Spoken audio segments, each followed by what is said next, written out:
नमस्कार दोस्तों, मेरे चैनल कथा भक्ति सागर में आप लोग का स्वागत है। आज हम मौनी अमावस्या की कथा सुनेंगे। एक नगर में एक राजा रहते थे। उनके राज्य में सभी खुशहाल थे और उनकी जो रानी थी वो बहुत पूजा पाठ करती थी। राजा के राजमहल के सामने ही एक साहूकार रहते थे। उनकी पत्नी से और रानी से बहुत गहरी मित्रता थी। एक दिन साहूकार के घर से जोर जोर से रोने की आवाज़ आ रही थी। तब रानी ने पूछा राजा से कि साहूकार के घर क्यों रोने की आवाज़ आ रही है। तब राजा ने रानी से कहा कि उनका साहूकार का लड़का जो था वो मर गया है, उनको दुख है, इसलिए वो लोग रो रहे हैं। तब रानी ने कहा राजा से कि राजा जी, दुख क्या होता है।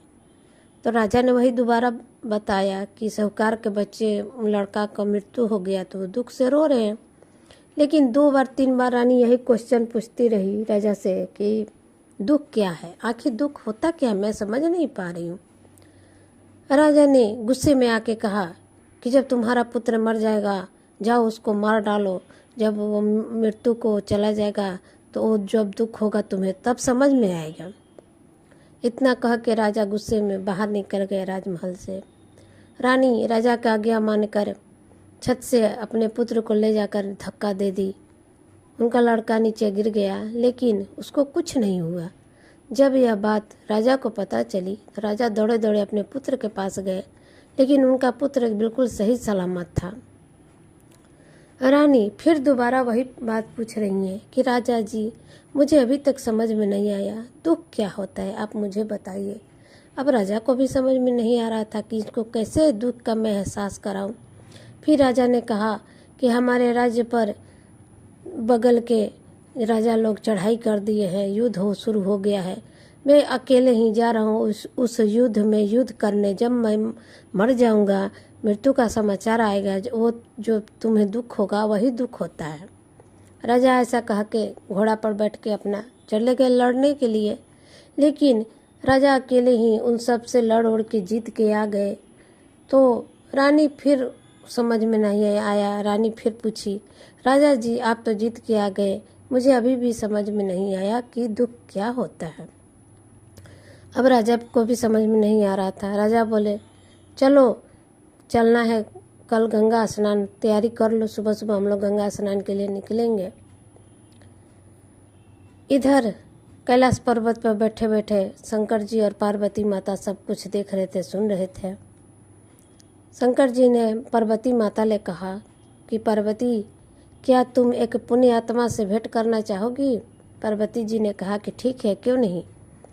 तो शंकर जी बकरे का और माँ पार्वती बकरी का रूप धारण करके धरती लोक पे आके एक तालाब के किनारे चरने लगे। उधर सुबह हुआ जब राजा रानी को लेकर अपना निकले गंगा स्नान के लिए घोड़सवारी पर। उसी रास्ते से जब वो लोग गुजरे तो सुंदर सा तालाब देख के रानी बोली कि बहुत थक गए हैं, यहीं थोड़ा देर आराम करते हैं, विश्राम करते हैं। राजा ने बात मान ली और वहाँ पर बैठे एक पेड़ के नीचे राजा फिर पानी लाने के लिए चले गए। तब माँ पार्वती ने शंकर भगवान से पूछा कि मैंने इन दोनों का तो दर्शन कर लिया, लेकिन आप मुझे ये बताइए कि रानी को आखिर दुख का एहसास क्यों नहीं हो रहा है।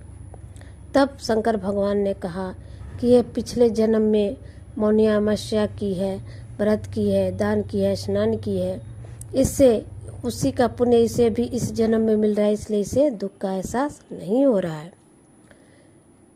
अब इधर रानी बकरी को मनुष्य की आवाज़ में सुन के बहुत उसे आश्चर्यचकित हुआ और जब राजा लौट के आए तो रानी ने सारा बात अपने राजा को बताया। रानी ने राजा को सभी बात बताई कि देखिए 2 बकरियां थी, ऐसे ऐसे बात कर रही थी।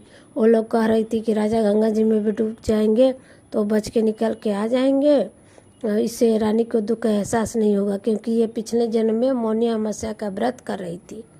अब बात राजा को भी समझ में आ गया और राजा ने रानी को लेकर अपने महल में आए और महल में आकर पूरे नगर में ढिढोरा मुनादी करवा दी, ढिढोरा पिटवा दिया कि सभी लोग मौनी अमावस्या का व्रत करें और इससे घर परिवार पुत्र आदि सबकी आयु लंबी होती है और घर में सुख शांति बनी रहती है। तब से राजा के राज्य में मौनी अमावस्या का व्रत शुरू हो गया और राजा खुद भी उस व्रत को राजा रानी श्रद्धापूर्वक करने लगे।